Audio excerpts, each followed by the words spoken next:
Finals Sunday was 2007. And that was the year that Kevin Glenn could not play in the Grey Cup game after leading his Bombers to the Eastern Final and suffering an injury in that game. 5 years later, does he get a chance to finish the job? John Cornish inside, cut down at the 38-yard line. Well, amaze your kids with Magic Santa, unique and personalized video. Visit magicsanta.ca for more details. Second down conversion for the Calgary Stampeders in this game has been outstanding. At halftime, it was over 80%. This is a big play in this game right now. Lions trying to force the third Calgary tune-up of the day. And it's incomplete. Trying to thread the needle to Larry Taylor. And they cannot make the connection. Nominee for outstanding defensive player for the Lions, Adam Bighill, gets there in a hurry, and this is the speed that John Cornish told us about when it comes to Adam Bighill yesterday. Watch him close here. This distance in a hurry is about 5 yards. Gets there and doesn't allow Larry Taylor a chance to double clutch that and catch it on the second try.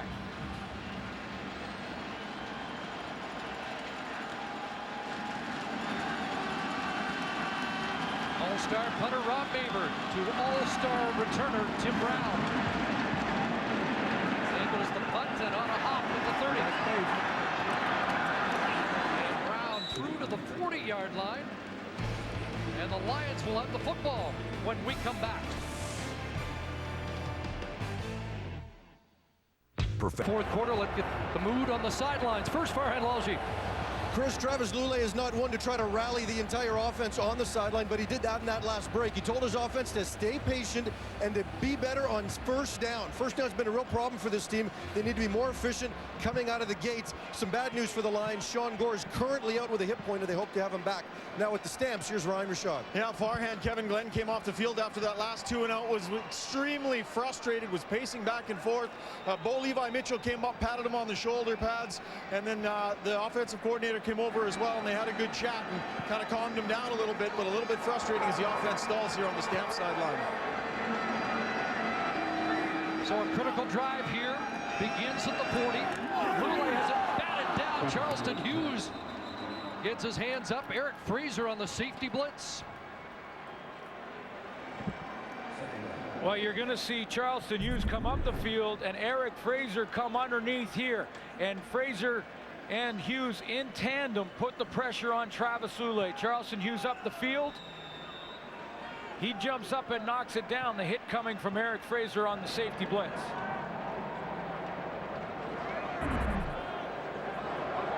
Well, they talked about production on first down, and there's another unsuccessful first down play. 2nd and 10. Lulay over the middle, and it's caught. And a first down. There's Akeem Foster. Second catch of the game, and taking the spot of Sean Gore at the moment. You know, Akeem Foster came back and tried to turn and make a move, and when he did, he had lost first down territory.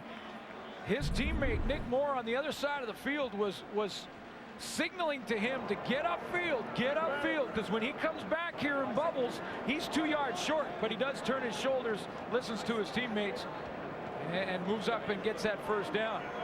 Defensive tackle DeMonte Bolden shaken up on the play.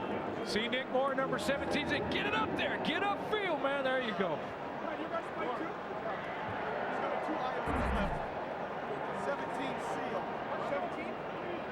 Nick Moore's made some big catches in this game and needs to be a difference maker. Well, depth at receiver, so many different weapons. There's Gore trying to loosen up the hip, as Farhan reported. Currently on the sidelines with a hip pointer. And Bolden makes his way to the sidelines. Brian Bulkey is checked in for Calgary on the defensive line. BC Lions have only their longest completion of the day, a 26-yarder to Geroy Simon. They've not been able to get him behind coverage. You know, it's a stat that hasn't concerned them all year, but it is surprising this high-powered offense last in the league in creating big plays.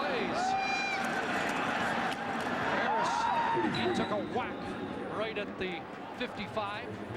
And this is a young secondary for the Calgary Stampeders in that, you know, you look at Quincy Butler, who's just barely in his second year. Fred Bennett is a rookie playing out there on the corner all season long. I mean, they're not rookies any longer because they played a full season together, but they don't have tons of playoff experience. Eric Fraser's in his first year as a starter. Darius Brooks joined the team late in the process. The starting lineup. Chris Randall checks in as an extra DP. Time for Brule, and a strike is thrown. Arlen Bruce close to the first down. Let's see. Forward progress should be enough. But what they're doing is they're forcing Travis Lulay to throw this intermediate at best type of route. The crosser we saw to Hakeem Foster. That curl to Arlen Bruce. They've not given up Rick Campbell's defense. The big play in behind them. Making Travis Lulay be patient. Winning first down. So far, so good for Calgary. Can they hang on? Still has not generated a touchdown drive today. 4 field goals along with the Corey Banks interception touchdown. Gonna take a shot here. Wants Nick Moore. And incomplete. In a real good battle with Quincy Butler. TCU coming through. Quincy Butler. Interception in the semifinal versus the Saskatchewan Roughriders. There's Moore right there. He's the guy that they're going to try and get the ball deep to. And as we talk about it, they must have been listening. Take a shot down the field, but perfect coverage by Quincy Butler. Breakup for Butler, who's 8 tackles in the game. And it's 2nd and 10. Just over 9 minutes left. Lulay, big catch, and he holds on. How about Marco Iannuzzi? First catch of the game, and it's clutch, the Calgary native. It is big, and he takes a hard hit. Had a concussion mid-season. Watch Geroy Simon first come up and make the cut block on a blitz here as he comes in to help Lulay get this out from Malik Jackson. Cut block there to give Travis Lulay an extra second to throw it, and then his receiver takes a big hit downfield. Drunk snap to Harris. A spin and right into Brandon Smith. And he drives him back. One of the reasons that Calgary has been able to win first down defensively is because they're getting Andrew Harris to get his shoulder pads facing this direction, not down the field. They can't get him going downfield. You see how he heads to the sideline? Now he's dancing. Now the Calgary Stampeders can rally to it. So Rick Campbell has not allowed Andrew Harris to get that downhill momentum. His defense is making him go east-west. Loss of 2, 2nd and 12, 7th play of the drive. Pressure, and pass incomplete for Harris as Travis Lulay was hurried. Off the edge, Carl McCartney. Now, he thought it was a helmet-to-helmet hit. Lulay got up trying to get the officials' attention. And Andrew Harris had to make a quick decision here whether he gets out or whether or not he makes the block on Carl McCartney, and he didn't really do either. He got out a little slow and didn't make the block either. Now, was that a helmet-to-helmet hit? No, I don't think so. He jumped above his helmet. And they keep trying to chip away with 3-pointers. But he did get his forearm across the face, and that's been called all year and missed here in this game. He got his forearm right in the face of Lulay. From 45 out, can McCallum keep the streak going? He does. Tough way to come back, but they are chipping away. And now a 9-point Calgary lead. Professionals. Kevin Glenn has just 2 completions in the second half, but he's got a 9-point lead. Stamp started their 35. Under 7.5 to go. Pressure on, but he gets it away, and Mark McDaniel is across midfield into Lion territory. Everyone in the park, including the BC defense, had got to be thinking with just over 7 minutes left and Calgary with the lead that it would be John Cornish time. And what does Dave Dickinson call? But a 7-step drop and an intermediate dig route from Markway McDaniel across the middle. Kevin Glenn steps up, delivers a strike, and all of a sudden, they're in BC territory. McDaniel, a old battery mate of Kevin Glenn's from the Hamilton Ticats, goes over 100 yards in this Western final. First down from the Lion 52. And Glenn steps up, and he's going to take off. Kevin Glenn running for a first down. Slide, he got hit by Dante Marsh, looks for a penalty. Don't see a flag on the field. You mentioned it, Chris, that Kevin Glenn this week has thought about and talked about that 2007 opportunity missed by Glenn and the Winnipeg Blue Bombers when he broke his arm going in that Eastern final. Did not play in the Grey Cup. He had an opportunity and was on the doorstep last year as a starting quarterback for the Hamilton Tiger Cats. Lost to the Bombers in the final. Another chance. He's been outstanding today. Outstanding. Taking time off the clock and into Paradis range, and now corner, right side. And about 4 more for John Cornish. Here it is. 2007 Bombers Argos. And on this play, Kevin Iben on the hit. Ryan Dinwiddie started in the Grey Cup Championship for the Winnipeg Blue Bombers. Saskatchewan won that game. 5 years later, Kevin Glenn's got this opportunity 5 minutes away from getting his team back there. Second and 6. Take to Cornish. Here's Price. And Price sprung again and has a first down at the 17-yard line. The safety Moamba with the tackle. But he is dangerous when he gets the ball in his hands, isn't he?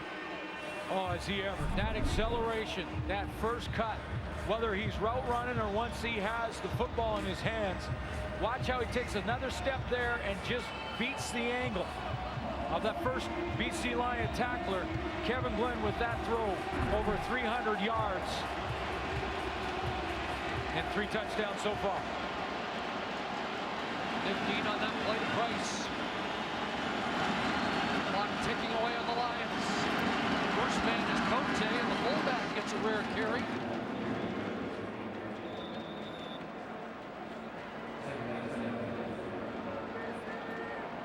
Have the edge in running the football with the #1 running back in the Canadian Football League. The balance has been there in this offense with John Cornish. And what a huge drive this has been, not only to get in scoring range again for at least a field goal here for Calgary, but also taking valuable time off the clock. They started this drive over 7 minutes left in the game. Just the 4th time this year, BC has surrendered over 100 yards rushing. 2nd and 8. Cornish breaks the first tackle and now brought down. And Rene Paredes will come on to kick a field goal and make it a 2-touchdown lead plus a 2-point convert. Excuse me, to make it an 11-point lead.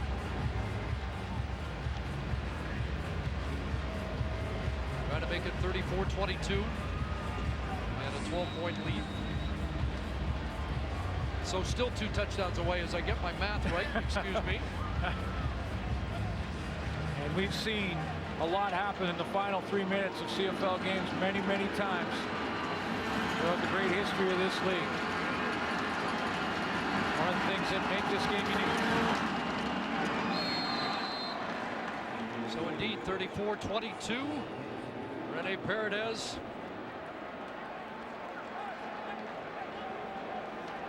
Well, the Vanier Cup is kicking off the 100th Grey Cup weekend. Watch the game live on Friday. It was a classic last year here. To get you ready for the game, be sure to watch the documentary Best Game Ever, the 47th Vanier Cup, Thursday at 7:30 Eastern, 4:30 Pacific on TSN. The rematch, McMaster and Laval. So 3:14 left. Goes without saying, 3-down football for the BC Lions now, calling the plays at the line of scrimmage. We'll get the break and the stoppage at the 3-minute warning.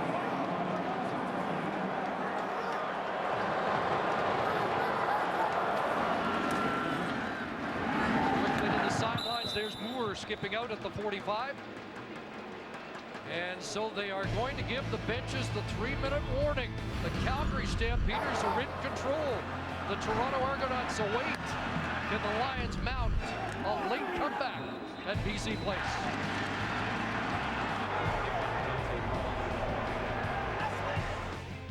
Was more than just an instant classic. It's still alive! Relive it again. This time, it's over! Best game ever. The 47th Vanier Cup, Thursday at 7:30 on TSN. Another Grey Cup just around the corner. Next Sunday, TSN brings you the big game and a full day of coverage to go with it. Pre-game begins 1 Eastern, 10 a.m. Pacific, and at 6 Eastern, 3 Pacific.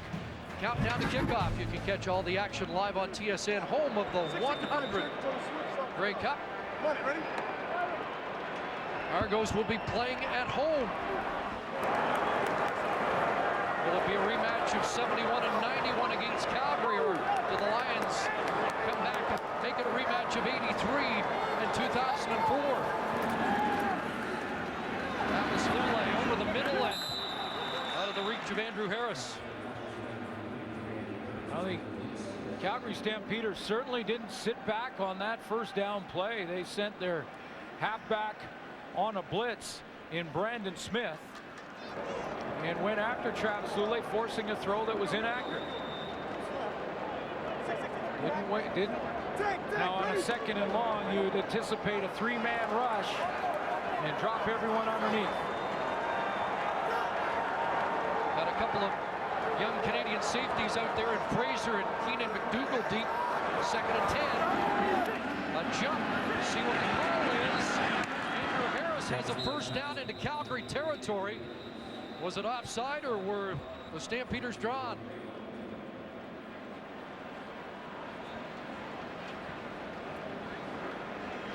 And it is Calgary offside. It will be declined. Offside. Calgary number 39. That penalty is declined. First down. The Lions down 2 possessions. They want to score as quickly as they possibly can here so they can kick it deep and not be forced to go on an onside if they can find the end zone. First penalty of the game against Calgary, and it's declined. Here comes the heat from Fraser into the hands of Moore, and he falls out of bounds close to another BC first down. The Lions still have not generated an offensive touchdown in this game. If they don't get it into the end zone in the next 30 seconds, they're almost forced to go onside kick, which really the game then comes down to one play. And this doesn't help the fact that Nick Moore was a little short of that first down marker on that outcut. The waste of play here that takes some time off the clock. That is 2nd down. See if Riley has something up his sleeve again. Now they'll just get the first down, and a good surge by Riley. Down to the 37. Both teams have their timeouts. You think 130 is the magic mark, and we're getting ahead of ourselves, but if they are to score a touchdown, is 90 seconds about where you decide short kick as opposed to kick long? Absolutely. That's right about the bubble area. That's anywhere under about between 70 and 90. You've got to try the onside kick you pick. They got business to attend to first. Lulay, and nobody there. Lulay thinking about that same thing. I think we're not waiting for Nick Moore down the field to try and break it off and waste too much time. Just throw it. It's not there. Throw it harmlessly out of bounds and not take too much time off the clock in a 2-possession game. Stunning stuff here. 14-1 in refurbished BC Place Stadium. The Lions, heavy Grey Cup favorites almost since they broke camp. And they are on the ropes.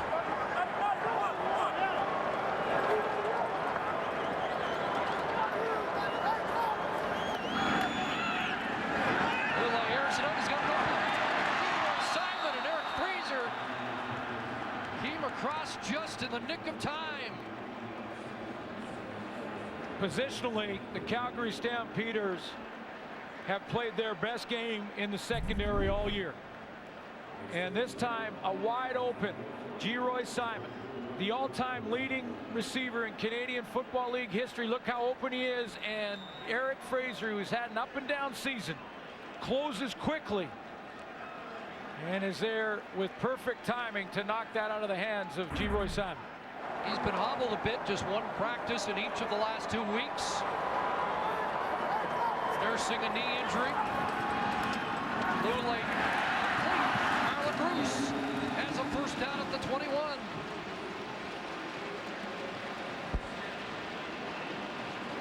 Look at Arlen Bruce now coming back, trying to get that whole offense back to the line of scrimmage. Good timing in the hole of the zone.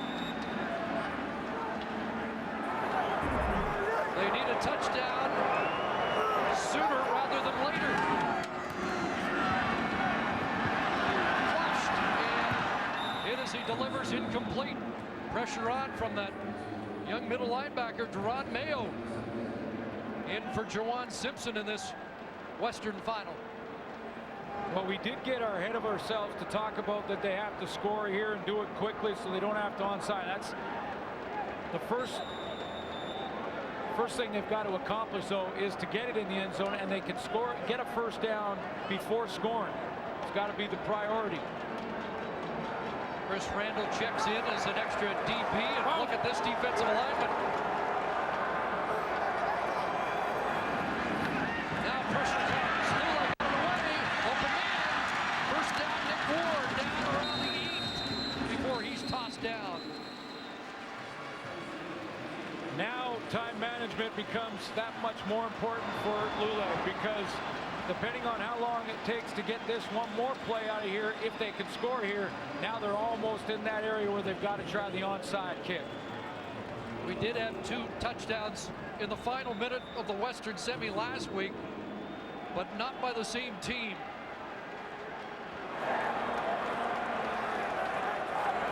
Clock continues to run. Travis Lula underneath Harris, and he won't get there. Stopped up by the corner, Darius Brooks. Yes, a big tackle by Darius Brooks. That's a huge tackle by him, keeping Andrew Harris out of the end zone.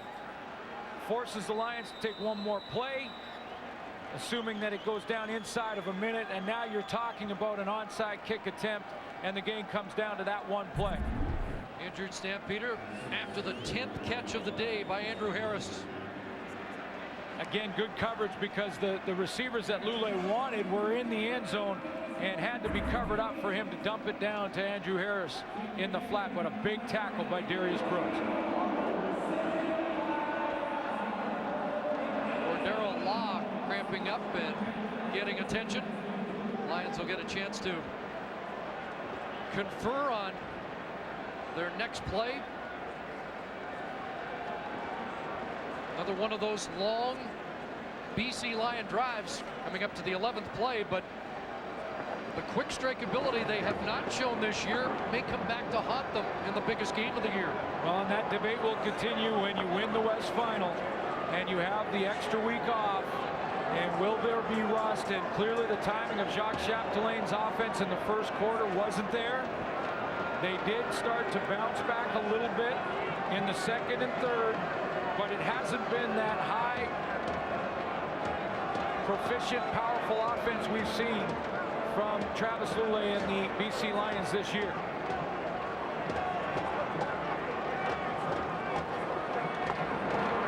Time for our game story, brought to you by Mr. Luke, and talked about a maintenance